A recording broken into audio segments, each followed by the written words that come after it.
Glória a Deus. Estivemos por várias semanas falando sobre os discípulos, falamos aqui sobre as ordenanças de Jesus, baseadas em Mateus 28, do 18 ao 20. Falamos aqui sobre o que Jesus nos chamou e nos ordenou a fazer. Ide, portanto, fazei discípulos de todas as nações, ensinando-os a guardar todas as coisas que eu vos tenho mandado, batizando-os em nome do Pai, do Filho e do Espírito Santo, e eis que estou convosco todos os dias até a consumação dos séculos. Então é importante, irmãos, e viemos nesse passo a passo, o anunciar o Evangelho, o batizar em nome do Pai, do Filho e do Espírito Santo, o ensinar a guardar todas as coisas. Falamos sobre tudo isso e depois falamos sobre renovar as nossas mentes, que é uma das coisas que o cristão precisa fazer todos os dias, porque a nossa mente ela é renovada a cada dia, de acordo com aquilo com que você põe dentro dela. Se você está colocando coisas boas, ela é renovada com coisas boas. Se você está colocando coisas ruins, ela então é renovada e permeada por coisas ruins. Mas quando nós falamos em renovação, nós falamos sobre oração, falamos sobre leitura da palavra de Deus, falamos sobre congregar, porque congregando nós aprendemos, nós temos relacionamentos uns com os outros. E hoje eu quero não encerrar o ensinamento, mas concluir essa parte dessa série que eu vim trabalhando com os irmãos sobre como deve ser o estilo de vida de um discípulo. Porque muitas vezes nós falamos aqui da parte teórica das coisas, mas nós temos que colocar em prática algumas coisas. E domingo, não o passado, porque nós tivemos no culto combinado, mas no domingo retrasado, nós falamos sobre renovar as nossas mentes. E quando nós renovamos as nossas mentes, tem que ter algo que vem do interior para fora, do interior para o exterior. E quando nós trabalhamos do interior para o exterior, tem que haver mudança externa também. Você fala, não, eu já dei meu coração para Jesus, meu coração é dele, mas e aí? O que é que eu vejo em você, derivado de você ter dado o coração a Jesus? O que é que entregar a sua vida a Jesus e renovar a sua mente resultou em você? Porque Paulo, eu sempre falo aqui, a palavra de Deus nos ensina sobre a mudança que a vida cristã proporciona quando nós aceitamos a Jesus. E é interessante porque um dia desses eu conversava com a minha esposa e nós chegamos à conclusão que aceitar Jesus não muda. E você vai falar assim, que heresia que é essa, pastor? Não é. É verdade, porque você pode dizer, eu aceito Jesus e continuar vivendo da mesma forma como você vivia, se você não tiver a sua vida transformada pela palavra de Deus. Então, eu amo estar na igreja, eu amo aquilo tudo que envolve a igreja, mas é só no domingo. Nos outros dias da semana, a minha vida continua a mesma. E eu quero que você entenda que Jesus disse, olha, falou aos seus discípulos, vós estáis limpos, porque vocês vão na sinagoga todo domingo, ou todo sábado. Jesus falou, não, vós estáis limpos pela palavra que eu vos tenho falado. É a palavra de Deus que muda, que transforma, é colocar em prática aquilo que eu ouço, porque Paulo diz que a fé vem pelo ouvir, e ouvir pela palavra de Deus. Eu amo a Deus, eu amo a palavra de Deus, e por isso a palavra de Deus trabalha em mim. Fora isso, fora esse contexto, eu não vejo o porquê de ser crente. Porque se nós somos crentes, para vir à igreja aos domingos, e nos reunimos aqui por 1h30 ou 2 horas, irmos embora, e a nossa vida não ter nada de diferente, não ser em nada transformada, não ser em nada mudado, nosso testemunho lá fora é o mesmo do que era, então eu não preciso vir à igreja, porque eu só estou vindo para um clube. Mas se eu venho aqui e a palavra de Deus trabalha em mim, e se durante a semana eu leio a palavra, e aquela palavra entra em mim, e trabalha no meu coração, e transforma alguma coisa em mim, e muda a minha forma de pensar. Paulo fala, aquele que mentia não mente mais, aquele que roubava não rouba mais, aquele que adulterava não adultera mais. Há mudança de vida. E o meu testemunho então é mudado, o meu testemunho então é transformado. Aqueles que estão lá fora conseguem ver algo diferente em mim. E se eu não for transformado, então eu preciso começar de novo. E hoje nós vamos falar um pouquinho sobre esse estilo de vida que um discípulo tem que ter. O discípulo, quando ele vem para as mãos do mestre, ele pode ser difícil como for, o mestre vai achando um jeitinho de moldá-lo. Às vezes dói um pouco, porque tem os discípulos mais fáceis de ser moldados, outros discípulos um pouco mais difíceis. Os mais difíceis, às vezes o mestre aperta mais.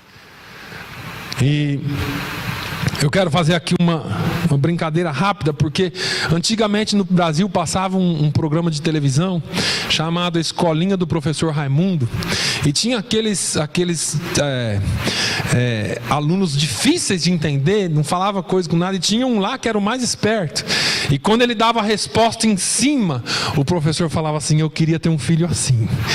Aliás, era filho dele na vida real, era filho do Chico Anísio. Mas é interessante que às vezes o mestre encontra essa dificuldade, e na nossa vida cristã não é diferente, porque às vezes vamos ter pessoas, e você olha dentro da igreja e fala, nossa, aquele irmão ali é difícil, rapaz, ele vem na igreja todo dia, mas parece que ele é difícil de moldar. Mas o mestre está moldando, o mestre está moldando, não desista dele, ele é seu irmão, ela é sua irmã. Outros já são mais fáceis, parece que o evangelho entra e faz uma transformação de uma vez por todas, a pessoa é transformada, você fala, nossa, que coisa linda, mas uma pessoa é diferente da outra. E se você é esse servo, se você é esse discípulo difícil, não desista.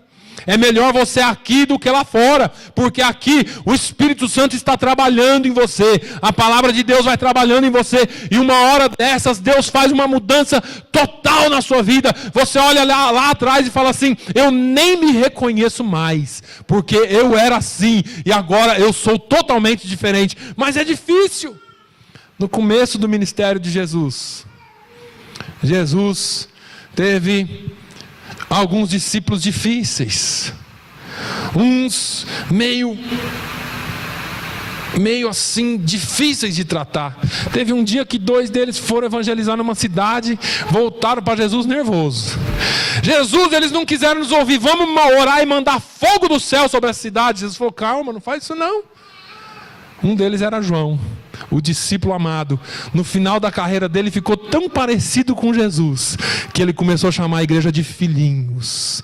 Assim como Jesus amou a igreja, eu vejo que João, o apóstolo João, amou a igreja, porque ele foi totalmente transformado. No começo da carreira queria matar, no final ele está dizendo assim, filhinhos, não pequeis, mas se pecar, tens um advogado junto ao Pai, que intercede por vós. Irmãos, Jesus e o Evangelho, é uma palavra de transformação. Então, o estilo de vida de um discípulo, ele tem que ser visto exteriormente também, não pode ser só por dentro. Pela maneira como Jesus se relacionou com o mundo, pela maneira como Jesus se associou com o mundo, ele mudou completamente aquele sistema religioso judaico. Ele transformou completamente tudo aquilo que eles sabiam que existia por religião. Ele comeu, ele bebeu com pessoas que para os religiosos eram pessoas indignas de estarmos juntos. E aqui não é uma questão de se assentar na roda do escarnecedor, porque às vezes as pessoas confundem. É diferente você estar com pessoas que não são transformadas e a sua vida ser uma bênção na vida deles, do que você estar sentado com eles compartilhando das coisas que eles compartilham. É bem diferente as duas coisas. Jesus, onde ele chegava, alguém era transformado. Quando Jesus se assentou, quando os escribas, quando os hipócritas, os fariseus, acusaram Jesus de estar sentando e comendo com esses pecadores, sabe com quem que ele estava? Ele estava na casa de Mateus, que ele acabara de transformar, acabara de chamar lá na coletoria, e chamou Mateus e falou: Mateus, vem comigo. E Mateus seguiu a Jesus. Ele estava na casa dele, e os outros coletores de taxas, de impostos, vendo que Mateus tinha seguido Jesus, e que Jesus estava na casa dele, falou: vamos lá ver quem que é esse homem, vamos ver quem que é esse cara, afinal de contas ele anda diferente, ele prega diferente, ele fala diferente, a religião dele parece ser outra. E eles vieram na casa de Jesus, de Mateus, e ali Jesus pregou o evangelho para eles, falou sobre perdão de pecados, falou sobre uma nova vida, falou sobre uma nova estrutura e estilo de vida que muda, que transforma. E os hipócritas de longe estavam dizendo: ah lá, ele come com os pecadores. E Jesus daqui de dentro estava falando: eu vim para que tenham vida e a tenham em abundância, eu vim transformar, eu vim buscar aquilo que se havia perdido. Jesus agora, ele vem para dar uma nova cara a um judaísmo que era só religião, e ele vem agora para trazer uma nova religião viva e eficaz. Jesus esteve no meio dos pecadores, ele curou aos sábados o que era inviável para os fariseus. E um dia desses, ensinando na classe, fiquei imaginando, esses homens, eles não aceitavam que Jesus curasse no sábado. Mas todas as vezes que Jesus curou nos sábados, eles faziam uma rodinha e planejavam como matar Jesus no sábado. Planejar matar não é pecado, curar é. Olha a hipocrisia. Olha a hipocrisia. Jesus confrontou todo esse sistema religioso da época. Mas veja, irmãos, e aqui eu quero que você entenda, ele conduzia-se com um propósito. Você que é discípulo de Jesus, a sua vida não pode ser uma vida sem propósito. Você não pode ser crente só por ser, só por se salvar. É Deus, é cada um por si, Deus por todos. Não é. A vida do crente tem propósito. Jesus te chamou para um propósito, e nós lemos isso aqui durante domingos e domingos, um após o outro. Jesus disse: ide aos seus discípulos, anunciai, batizando-os em nome do Pai, do Filho e do Espírito Santo, e ensinando-os a guardar todas as coisas que eu vos tenho mandado. Jesus, ele chamou seus discípulos para um propósito específico. Ele queria que todos se encontrassem com o seu evangelho e seus ensinos. O fato de você ter sido salvo não acaba a sua história. O fato de você ter sido salvo é para que você testemunhe sobre esse amor. Uma das coisas mais trágicas que pode acontecer a um discípulo é ser-lhe passada a impressão que a vida de um discípulo consiste basicamente da obediência a um conjunto de regras. Um novo discípulo que chega na igreja, um novo cristão que chega na igreja, e é-lhe passado a lista de sims e nãos, ao invés de uma lista de liberdade de vida, ao invés de um evangelho que nos traz liberdade. As regras, expectativas e estilos de vida de muitas igrejas podem tornar-se uma forma de escravatura que destrói o espírito da recém-adquirida liberdade em Cristo. Falamos tanto de liberdade, falamos tanto que Jesus veio para libertar os cativos, falamos tanto que Jesus veio para salvar, falamos tanto que Jesus veio e quebrou os grilhões, quebrou as correntes, e aí você adere a uma comunidade cristã, e essa igreja chega em você e começa: olha, você não pode isso, você não pode aquilo, você não pode, e eu não estou dizendo aqui que a vida com Cristo é uma vida sem regras, mas estou dizendo que existe uma tremenda liberdade em servir a Cristo. E essa liberdade, ela tem que ser entendida. O Evangelho tem o poder e o papel principal de nos libertar. Entenda isso.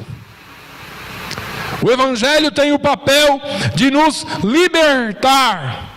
E conhecereis a verdade, e a verdade vos libertará. E eu já falei aqui, não é a verdade que liberta, não é heresia isso também, é o conhecimento, ou melhor, não é a verdade que liberta, é o conhecimento da verdade. Jesus falou: e conhecereis a verdade. Tem muita gente que sabe que Jesus é a verdade, mas não conhece Ele, por isso não é liberto. Jesus é a verdade. Ele disse: eu sou o caminho, a verdade e a vida. Ele é a verdade. Mas por que muita gente que professa Jesus como Senhor e Salvador ainda é preso a alguma coisa? Porque ainda não conheceu a verdade. Conhecereis a verdade, e a verdade vos libertará. A intenção de Deus é que vivamos as nossas vidas baseadas nesses princípios bíblicos que nós pregamos aqui. Princípios da fé, e não por uma lista negra de coisas que os cristãos devem evitar. Ou construímos a nossa fé sobre alicerces à base de regras, ou sobre alicerces à base de princípios. A compreensão deste fato é crucial, a fim de conseguirmos permanecer firmes na fé, e não num estilo de vida resultante das opiniões dos outros. Eu não vou fazer isso porque o que é que vão achar? Eu não vou fazer isso porque tal coisa alguém diz que é errado. Mas não. Irmãos, a palavra de Deus é muito clara. Eu quero que você abra nessa manhã a sua Bíblia em Romanos, na carta de Paulo aos Romanos, no capítulo 14. Romanos, no capítulo 14, eu vou ler só alguns versículos, irmãos, porque não existe a necessidade de ler tudo aqui. Os irmãos podem olhar na sua casa depois. Romanos 14, aliás, eu estou em Coríntios, vai dar errado essa história. Romanos 14, diz assim a palavra de Deus. Vamos ler o capítulo 14. Ora, quanto ao que está enfermo na fé, recebei-o não em contendas sobre dúvidas, porque um crê que de tudo se pode comer, e outro que é fraco come legumes. O que come não despreze o que não come, e o que não come não julgue o que come, porque Deus o recebeu por seu. Quem és tu que julgas o servo alheio? Para seu próprio Senhor ele está em pé ou cai, mas estará firme, porque poderoso é Deus para o firmar. Um faz diferença entre o dia e dia, mas outro julga iguais todos os dias.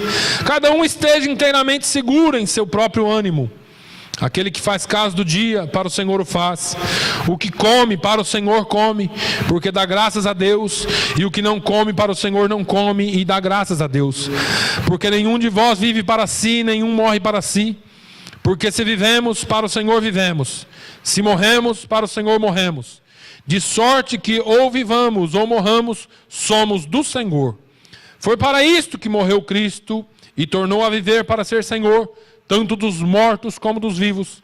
Mas tu que julgas teu irmão, ou tu também, porque desprezas teu irmão? Pois todos havemos de comparecer ante o tribunal de Cristo, porque está escrito: pela minha vida, diz o Senhor, que todo joelho se dobrará diante de mim, e toda língua confessará a Deus. de maneira que cada um de nós dará conta de si mesmo a Deus. Assim que não nos julguemos mais uns aos outros. Antes, seja o vosso propósito não pôr tropeço ou escândalo ao irmão. Eu sei, e estou certo no Senhor Jesus, que nenhuma coisa é de si mesma imunda, a não ser para aquele que a tem por imunda, para esse é imunda. Mas se por causa da comida se contrista teu irmão, já não andas conforme o amor. Não destruas por causa da tua comida aquele por quem Cristo morreu. Não seja, pois, blasfemado o vosso bem, porque o reino de Deus não é comida nem bebida, mas justiça e paz e alegria no Espírito Santo. Porque quem nisto serve a Cristo, agradável é a Deus e aceito aos homens. Sigamos, pois, as coisas que servem para a paz e para a edificação de uns para com os outros. Não destruas por causa da comida a obra de Deus. E é verdade que tudo é limpo, mas mal vai para o homem que come com escândalo. Bom é não comer carne, nem beber vinho, nem fazer outras coisas em que teu irmão tropece, ou se escandalize, ou se enfraqueça. Tens tu fé? Tem em ti mesmo diante de Deus. Bem-aventurado aquele que não se condena a si mesmo naquilo que aprova. Mas aquele que tem dúvidas, se come, está condenado, porque não come por fé, e tudo que não é por fé é pecado. Amém? Só para os irmãos entenderem o contexto desse capítulo aqui, Paulo estava tendo um pouquinho de problema com os judeus recém-convertidos lá em Roma. Bem simples assim para os irmãos entenderem. Os judeus guardavam o sábado e não comiam alguns tipos de carne, mas eles comiam carne. Outros que não haviam tido a instrução religiosa dos judeus, não comiam carne, comiam legumes. Os judeus não comiam as carnes comuns dos homens, eles comiam uma carne com um corte especial, onde todo o sangue era esvaído. E uns não tomavam vinho, outros tomavam. E estava tendo esse probleminha. Os judeus guardavam os sábados, os romanos não. E aí, todos se tornaram cristãos, e agora começou a ter divisão entre a igreja, e uns julgando os outros. E Paulo teve que escrever essa carta, incluir esse capítulo nessa carta aos romanos, para explicar para eles que nós podemos fazer todas as coisas desde que nós não façamos o nosso irmão pecar, ou desde que nós não estejamos pecando em fazer aquilo, porque existe liberdade em fazer as coisas desde que elas sejam para Deus e por fé.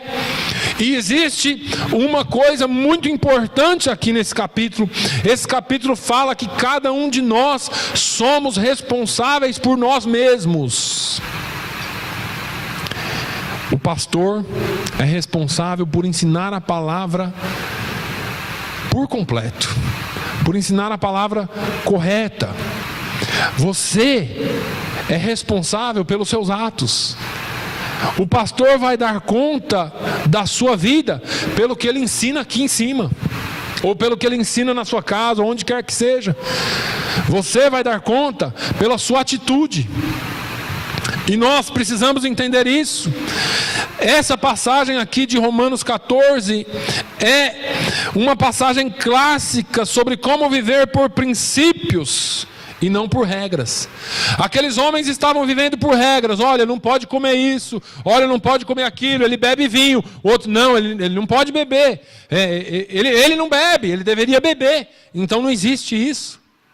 Nós precisamos entender que temos liberdade em Cristo. E essa aqui é mais uma passagem que faz parte da seção de Romanos 12, 1 e 2, que Paulo fala sobre renovarmos as nossas mentes.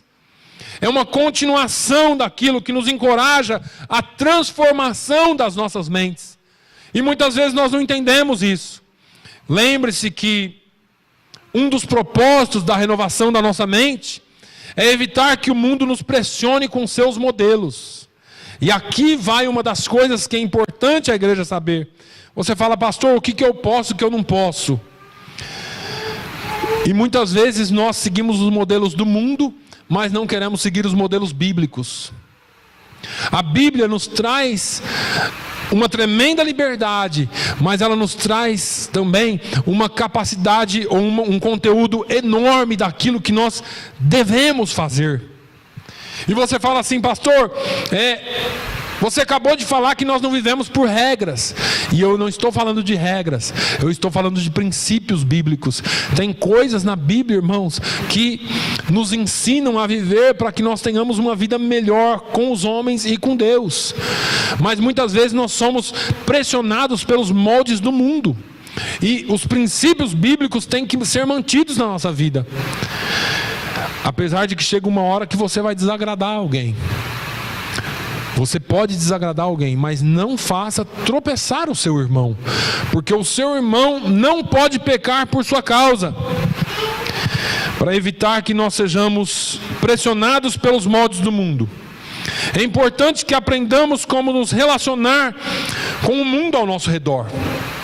E esse relacionamento não é um relacionamento de concordância, mas é um relacionamento de entendimento. Você vai entender isso. Somos instruídos a dedicar as nossas vidas a Deus para o seu serviço. Para o serviço a Deus. Isso quer dizer que devemos dar alta prioridade ao que Deus pensa sobre nós, ao invés daquilo que os outros pensam sobre nós. Sobre como viver ou as escolhas que devemos fazer de acordo com os moldes de Deus e não dos homens. Há de se notar, há de se prestar atenção nesta passagem que nos foi dada uma grande liberdade, como eu disse. O que acontece é que cada um de nós vai prestar contas a Deus de acordo com a nossa liberdade. Eu sou livre para fazer, e Paulo, em uma das suas cartas, ele diz: olha, tudo me é lícito, mas nem tudo me convém. Em outras palavras, eu posso fazer o que eu quiser, mas eu não vou fazer aquilo que eu quiser que eu quero, porque nem tudo que eu quero me convém fazer. Eu posso sair, beber, encher a cara, posso sair, me drogar, posso sair, fazer o que eu quiser, ter aquilo que eu quiser aí fora. Me convém fazer isso? É bom que eu faça isso? Lembre-se que nós fomos chamados para agradar a Deus. E quando eu faço o que eu faço, o que é que Deus pensa de mim a despeito do que aquilo que os outros pensam de mim? Isso é uma pergunta. O que Deus pensa do que eu estou fazendo? Não me importo muito agora. Vamos esquecer um pouquinho sobre o que as pessoas pensam de mim, mas porque nós temos a tendência de inverter. Eu não vou fazer isso porque a irmã Alzira pode pensar mal de mim. Eu não vou fazer isso porque a irmã Aparecida vai pensar mal de mim. Ótimo, isso é bom. Mas eu não vou fazer isso porque o que Deus pensa de mim? O que é que Deus está olhando agora e pensando sobre a atitude que eu tenho tomado em relação ao meu irmão, à minha irmã? Ou o que é que Deus está olhando agora e vendo aquilo que eu faço quando não tem ninguém perto de mim? Quando eu estou sozinho na minha casa, ou se eu moro sozinho, ou se eu estou com alguém, ou se eu sair aí para passear com alguém, o que é que Deus pensa de mim?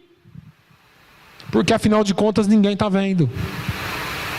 Mas você não vai prestar conta para alguém, irmãos. Você não vai prestar conta para o seu vizinho, para a sua vizinha. E tem muita gente que usa essa expressão: ninguém paga as minhas contas. Eu faço o que eu quiser, porque eu estou de saco cheio do povo me cobrando.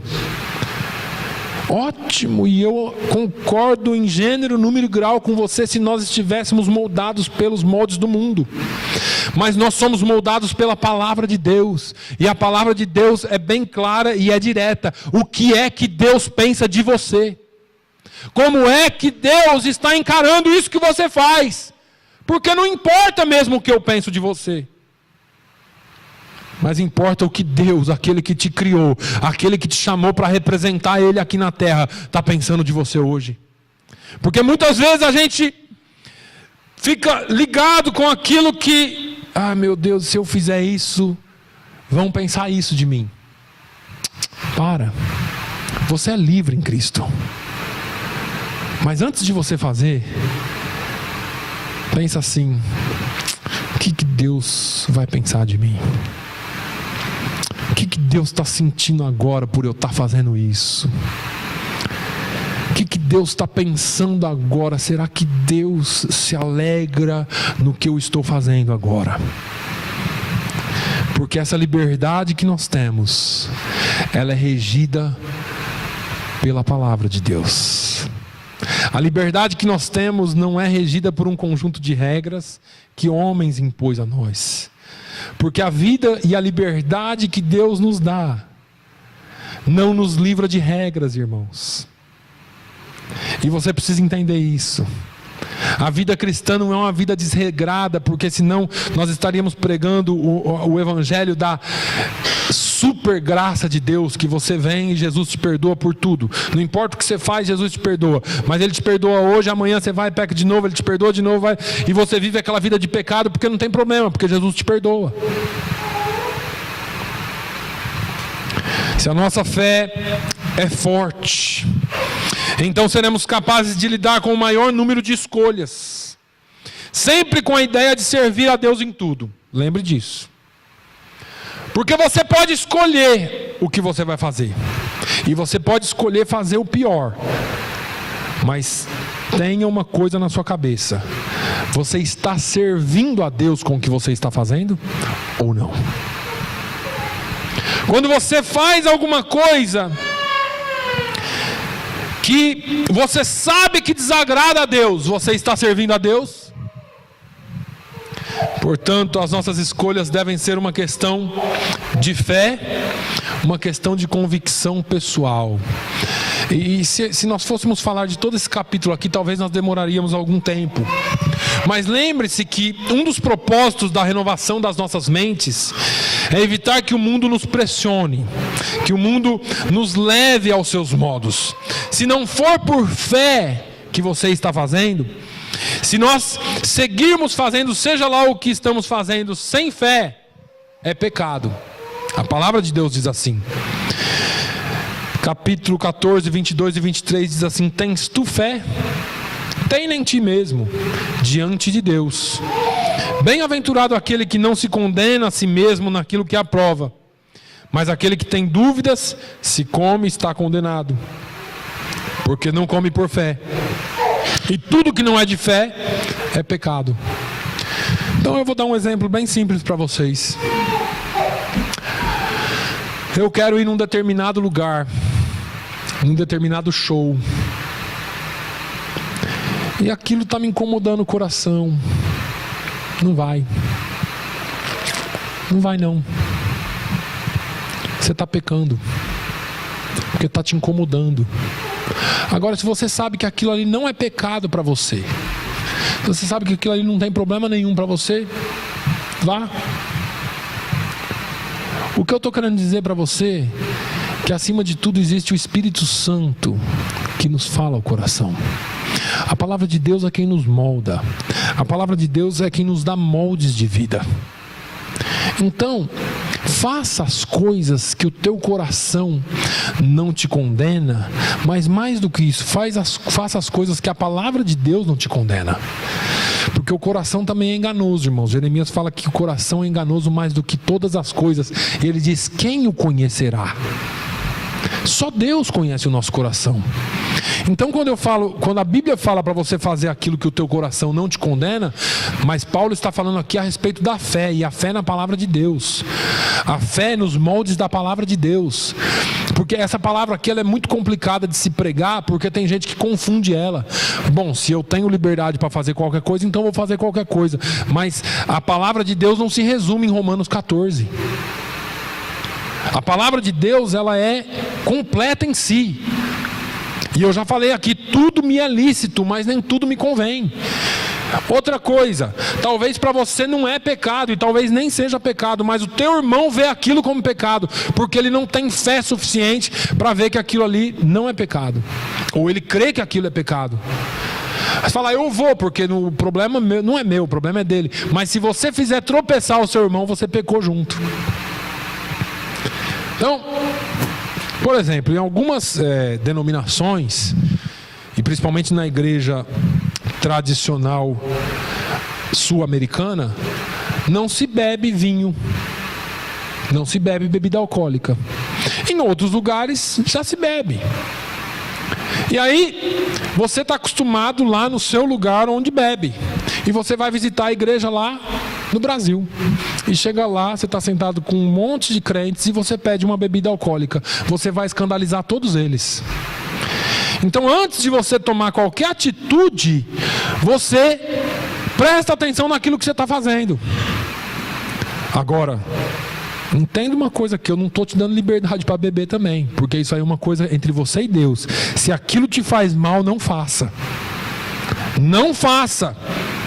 Porque tem gente que se torna escravo disso.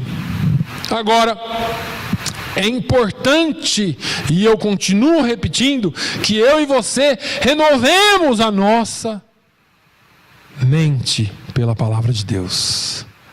Essa liberdade que a Bíblia e que a palavra de Deus te dá, não é uma liberdade para o pecado. E Paulo deixa isso muito claro. E o versículo que melhor resume isto é este: você vai dar conta diante de Deus. Mesmo que você fale assim: ah, mas isso aqui para mim não tem problema. Mas você está causando tropeço para outro. Então tenha cuidado naquilo que você faz, porque você vai estar diante do justo juiz, e aquele dia ninguém vai escapar da verdade. Então, não camufle ou não cubra a verdade com aquilo que você pensa que é certo. Porque você acha que é certo, então você vai fazer. Mas se aquilo está te escravizando, se aquilo está te colocando no chão, se aquilo está te destruindo, então não é bom para você, não faça. Não faça. Jamais eu e você conseguiremos tomar decisões saudáveis sobre o estilo de vida, a não ser que, pelo menos, conheçamos a fundo os primeiros princípios. E eu volto sempre aos primeiros princípios. Você sabe por quê? Porque se você tiver os princípios bíblicos no seu coração, como Davi falou: escondi a tua palavra no meu coração para não pecar contra ti. Se você tem a palavra, você não peca. Não estou dizendo que você se torna um santo e nunca mais vai pecar. Eu estou dizendo que os princípios bíblicos te levam a uma vida de santificação e não uma vida de pecado. Os princípios bíblicos fazem com que essa liberdade em Cristo... E eu acho que é interessante eu definir a palavra liberdade aqui.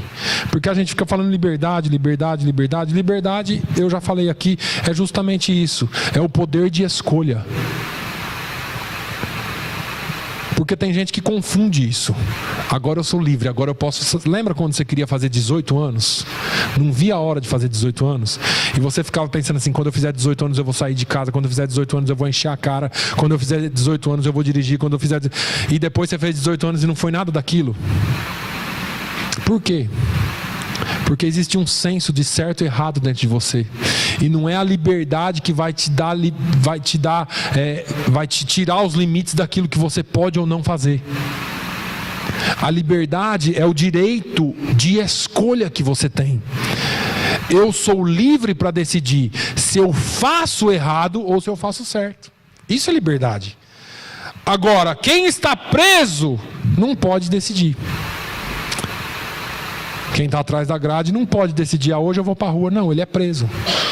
Quem é preso a um vício não pode decidir largar. Pode, mas é mais difícil. Agora eu posso decidir o que eu vou fazer. Porque eu sou livre. Você pode decidir o que você vai fazer, porque você é livre. Fala: eu vou fazer errado ou eu vou fazer certo. Eu decido, eu escolho. Eu tenho liberdade para fazer o certo. Isso é liberdade. E quando nós falamos em liberdade em Cristo, é isso. Você tem a sua mente transformada e renovada pela palavra de Deus. Você tem liberdade para fazer o que você quiser, mas você escolhe servir a Deus pela sua palavra. Isso é a liberdade que a Bíblia te dá. Isso é a liberdade que Deus nos dá. E cada um de nós precisamos desenvolver nossas próprias convicções pela palavra de Deus. Eu tenho minhas convicções pela palavra de Deus. E uma das minhas convicções é essa: se eu vou fazer isso para o meu irmão se escandalizar de mim, eu não faço. Apesar de eu ser livre para fazer. Essa deveria... E aí, não é viver segundo aquilo que os outros pensam. É segundo o princípio bíblico de não escandalizar o seu irmão. Porque existem igrejas no Brasil, e eu vim de uma delas, em que o homem não podia usar shorts e mulher não podia usar calça. Eu era livre para fazer isso, mas eu não fazia. Minha esposa era livre, mas ela não fazia. Só usava saia.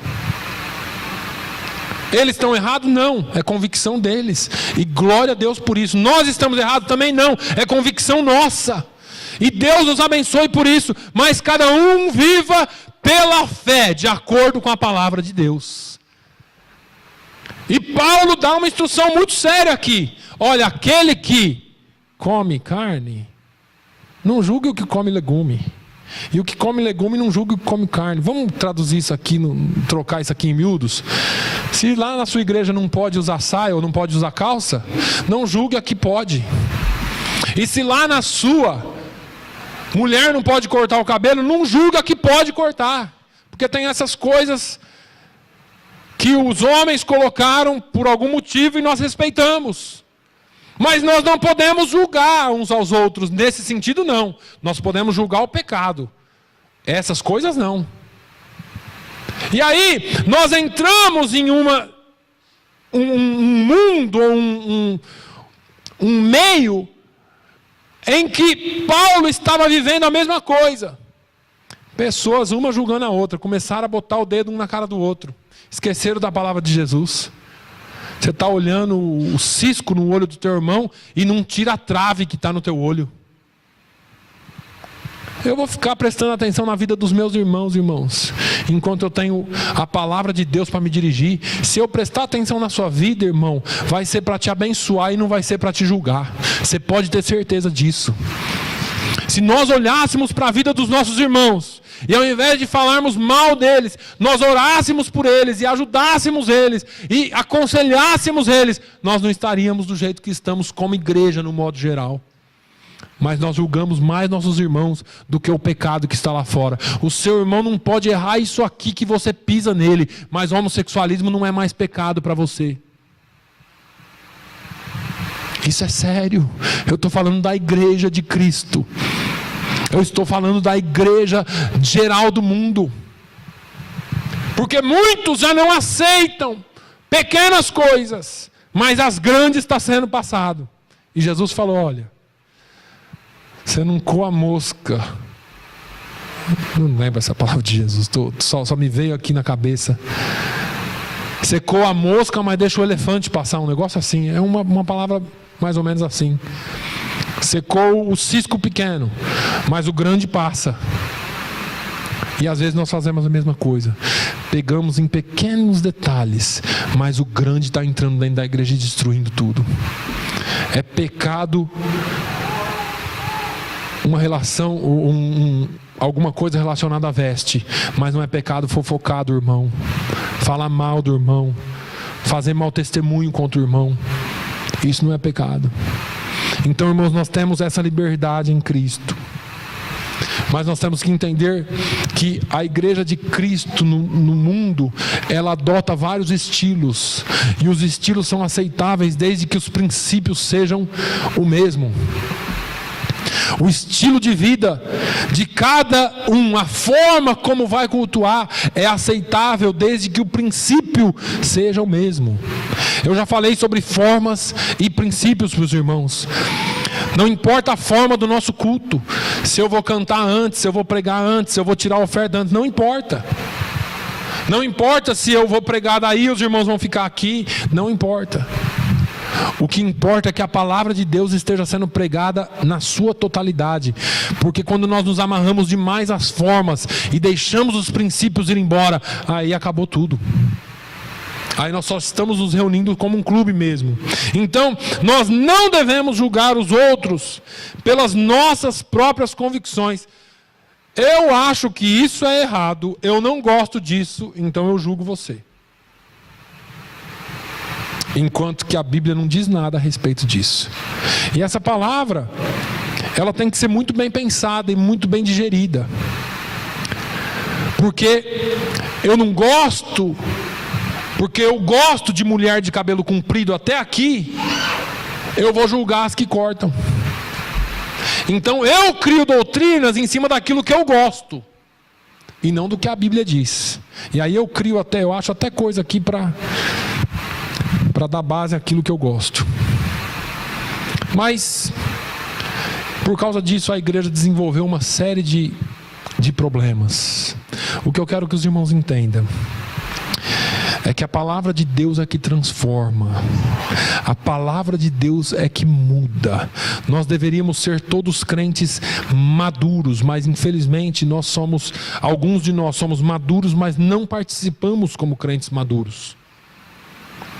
Chegar à maturidade cristã é viver por princípios. É ser crentes que vivem por princípios e não por formas. Mas muitos de nós não somos, apesar de conhecermos a palavra, não praticamos a palavra. E aí, esse é o tipo de crente que limita a sua liberdade e limita a liberdade dos outros. Porque apesar dele ser maduro, ele não age como crente maduro.